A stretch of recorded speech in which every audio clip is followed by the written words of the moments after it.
Okay, what's up? So, coding challenge tayo sa loops. So, pangalawa yatang coding challenge to sa loops. And nag-video muna ako kasi last year pa ako nag-video and maubusan na yung upload ko sa YouTube. Okay, so ganito lang siya. Parang yung last na challenge nung sa FLs yata yun, kung di ako nagkakamali. So, Python challenge.py.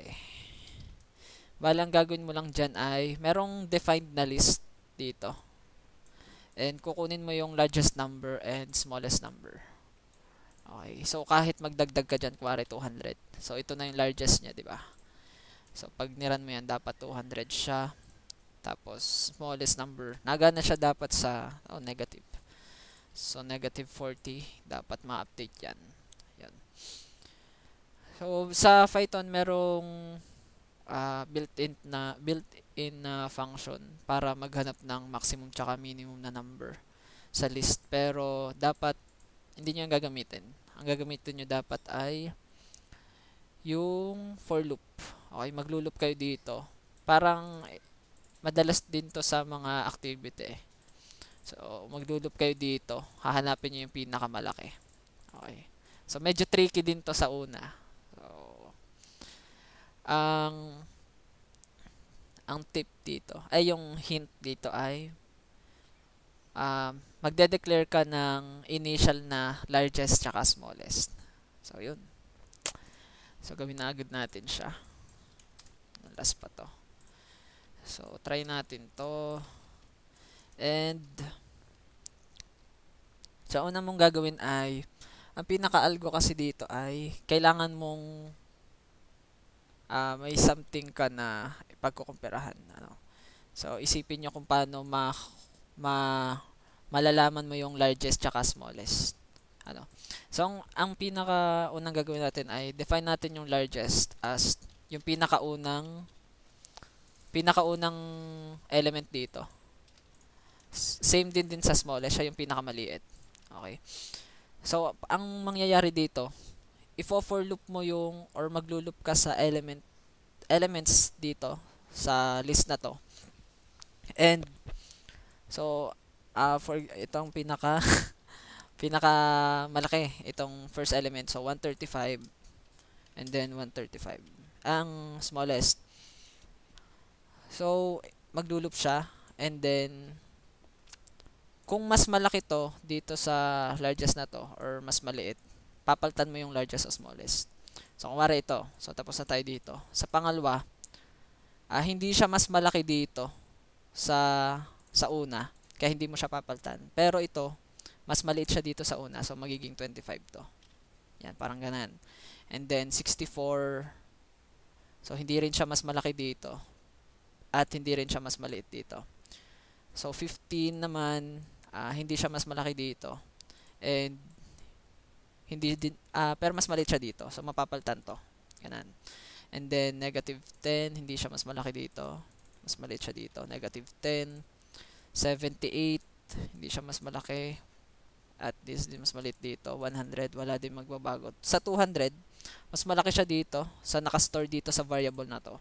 So papalitan mo yung value ng variable na to, 200. And then dito sa negative 40, so hindi naman siya mas malaki dito, pero mas maliit siya dito sa smallest. Okay. So parang nagde-define ka lang ng initial value sa variable mo, and then papalitan mo siya ng papalitan kung mas malaki or mas maliit yung current na element sa list. So para ito magiging negative 40. Okay, so paano mo siya gagawin ay for num in nums. Itong num ay siya lang yung magiging variable name mo sa bawat element na to. So parang print num, and then yan. Ay hindi, Python challenge.py. So ang pangalan ng file ko dito ay main. So Python main.py. Ayan. So 135. So parang maglo-loop lang siya sa bawat list dito. And ang gagawin natin ay, so define natin yung largest tsaka smallest. So largest tsaka smallest. So dapat 135 yan.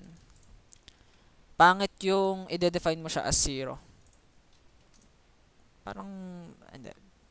Hindi ko sure, pero parang mas maganda kung i-define mo yung ito. Una siya. Okay. Kasi minsan, pag dinefine mo kasi siya as 0, pwedeng sa list mo ay walang 0. So, mamamali yung largest tsaka smallest mo. So, 135 pareho. And, para makuha mo yung largest, if num is greater than largest, kung yung current na element ay mas malaki dito, papalitan mo yung largest. So, largest is equals to num. Ganun lang. And then, same lang din kung mas maliit yung current number mo dito. Kasi niluloop mo yan bawat isa. Kung mas maliit siya sa smallest, smallest ay itong number na to. Okay.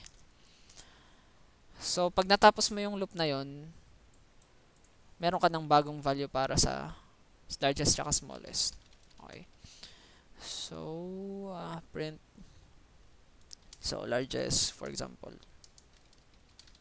Largest. So, largest. Then, smallest. Then, smallest. So, yun na yun. Okay, negative 40. In case na ito yung pinakamalaki, 300. So, hindi to mag to true. Kasi, walang number ang mas malaki dito sa unang number na to. So, 300. So, yun.